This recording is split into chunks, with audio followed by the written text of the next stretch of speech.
सकाळु उठी ब्रेकफास्ट रे कौन बनैबा छुआ को टिफिन रे कौन दबा ये तो आम सबु घरणीकर सबु दिनर टेंशन से टेंशन को आज हल करके मु नेकी आछि गोटे बहुत ही सुंदर ब्रेकफास्ट जोटा आमर घरे थिबा बहुत सिंपल जिनस रे तैयारी हबो मात्र 2 चम्मच तेल रे किंतु टेस्टी आउ हेल्दी एते हबो कि छुआ सब दिन आर डिमांड करिवे।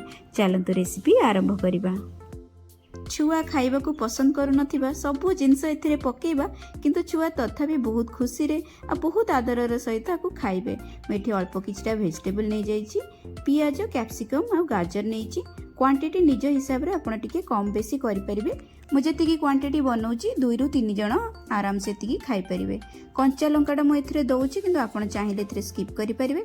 सबु परिबा को एकदम गुंड गुंड करके काटी नबा। बड़ बड़ परिबा रहिले पिला खाइबा को भल पांतिनी। एबे गोटे पैन रे नै जिबा गोटे चम्मच तेल आ सेथिरे काटी के रखितबा सबु परिबा को पकेइबा। पियाज पकेइला परे ही संगे संग गाजर को पकेइ के एका सहित ही भाजिबा। गोटे मिनिट भाजी हे गेला परे आ ऊपर आमे दबा कैप्सिकम। कोनोसी परिबा को एठी अधिक भाजी की रांधिबार नाही बा बेसी सिझेइबार नाही। टिके टिके परिबारे बाइट रहिले ए स्नैक टी खाइबा को अधिक भल लागिवो। बस गोटे रु 2 मिनिट भितर ही एटा हे जिवो। बहुत जल्दी ये ब्रेकफास्ट रेडी हे जिवो। 15 रु 20 मिनिट आपन को समय लागिवो एकदम स्क्रैच रु कले भी। एठी मु देउची क्षीर। एटा ही अछि सीक्रेट इंग्रेडिएंट जोथि पई का एथिरे आसीबो बहुत ही बढ़िया टेस्ट। आपन चाहिले क्षीर सहित टिके पानी भी मिसै कि देई परिबे। अल्प टिके चिली फ्लेक्स दउची बिल्कुल ऑप्शनल अछि। आपण अल्प टिके गोलमरिच गुंड भी देई परिबे चिली फ्लेक्स बदलले। स्वाद अनुसार लूण देई देबा। गोटे चम्मच देई देली बटर। जदि बटर नाही आपण घी भी यूज करि परिबे। काटी के रखिथिबा कंचा लंकाटा भी पकेइ नबा। बटर रे बहुत बढ़िया बास्ना आसीथे आ टिके फैट जोगु टेस्ट भी अधिक बढ़ी जिवो। धनिया पत्र देकी आकु टिके गोळेकी गोटे फुटा आसीबा को दबा। जदि आपण कंचा क्षीर यूज करछन ताले गोटे फुटा आसीबा को दियंतु। मु एठी सिझा क्षीरटा ही देइची। टिके टिके साइड रो एम्ति फुटी आसिले एथिरे पकेइ दबा सुजी। तो क्षीर आपण जेतिकी देबे तार ठीक आधा क्वांटिटी देबे सुजी। नॉर्मल सुजी अछि कंचा वाला भजा हैनी एटा। सुजीटा को देके हम आकु मिसै नबा। सुजी रे तैयारी होउची ए ब्रेकफास्ट एकदम हेल्दी जिनस अछि।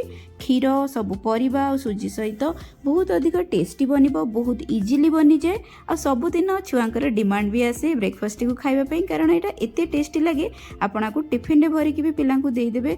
पिला आराम से टिफिन फिनिश करके आसबे तार ग्यारंटी मु नउची।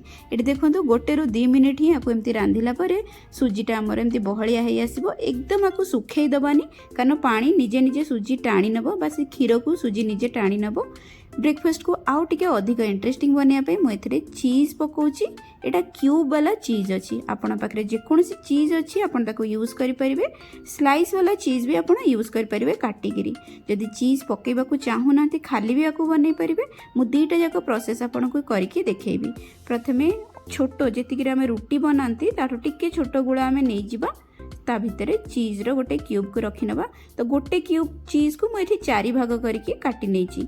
मझिरे चीज दबा और जितलेटा रांधी हे जिवो एकदम से मेल्ट कर जिवो चीज आ खाइबा को बहुत अधिक टेस्टी लागिवो। एई भली गोटे गोटे करके हमें बॉल बनै नबा। सेटा रेडी हे गेले। आ एबे मु प्लेन वाला बनौची। प्लेन आपण जे कोनसी शेप रे बनै परिबे। खाली फ्लैट कर देबे गोल गोल करके किबा मो भली एम्ति हार्ट शेप रे भी बनै परिबे। जे कोनसी शेप आपन को पसंद से शेप रे आपण बनै परिबे। आ बहुत जल्दी एटा गढ़ी हुए किछि कष्ट लागेनी। हाथ रे भी बिल्कुल लागिबनी। एकदम क्लीन हे कि एटा हे जिवो। पैन रे नै जिबा आ गोटे चम्मच तेल। खाली तेल रे भी आपण एटा करि परिबे। मु तेल सहित गोटे चम्मच बटर भी दे दोची। बटर रे टेस्ट आउ टिके भलो आसे। आपण घी तेल बा बटर कोथरे भी करि परिबे। एटा प्लेन वाला हे गला। एबे हमें चीज वाला बॉल टा को रांधिबा। एटा को अप्पे पैन कहंती। साउथ इंडिया रे बहुत इजीली मिले। एबे तो ऑनलाइन रे सब आडे मिल जाउची। जदि आपण पाखरे एटा नाही आपण ए बॉल गुडी को अल्प टिके तेल देकी कड़ाई रे टिके घोड़े घोड़े की सेकी परिबे बा छाणी भी परिबे। मु छाणीबा को चाहुनी कारण एटा हेल्दी रखिबा को चाहुची। सेत पे मात्र गोटे चम्मच तेल रे ही करूची। दीटा जाको को ही गोटे गोटे मिनिट बा 2 मिनिट लेखा दी पटु हमें सेकी नबा। ए फ्लैट वाला जोटा हार्ट शेप रे बनीची आ जोटा अप्पे पैन रे बनीची दीटा जाको को ही सिमिलर समय लागिवो। टिके फ्लेम को मीडियम रे रखी के हमें करबा। एकदम से हाई रे रखी देले ऊपरटा पोड़ी जिवो। देखंतु गोटे पट साइड हे गला। एंती चम्मच रे बुले बुले देले आर पटटा भी हे जिवो गोटे रु 2 मिनिट भितरे। गरम गरम खाइले बाहरु एटा क्रिस्पी लागिवो आ भितरु एकदम चीजी। किंतु इंटरेस्टिंग कथा हला ए स्नैक टी को आपण बिल्कुल ठंडा करिके भी खाइ परिबे। ठंडा रे भी भी यार टेस्ट सेमती किसी खास चेंज हेबनी। इवनिंग रे स्नैक्स हो बा मॉर्निंग रे ब्रेकफास्ट हो कि छुआ टिफिन सबुपाई एटा एकदम बेस्ट रेसिपी। आशा करछि रेसिपीटी को आपण गोटे थर ट्राई करेंगे। मते जनइबे आज रेसिपीटी केमिति लागिला।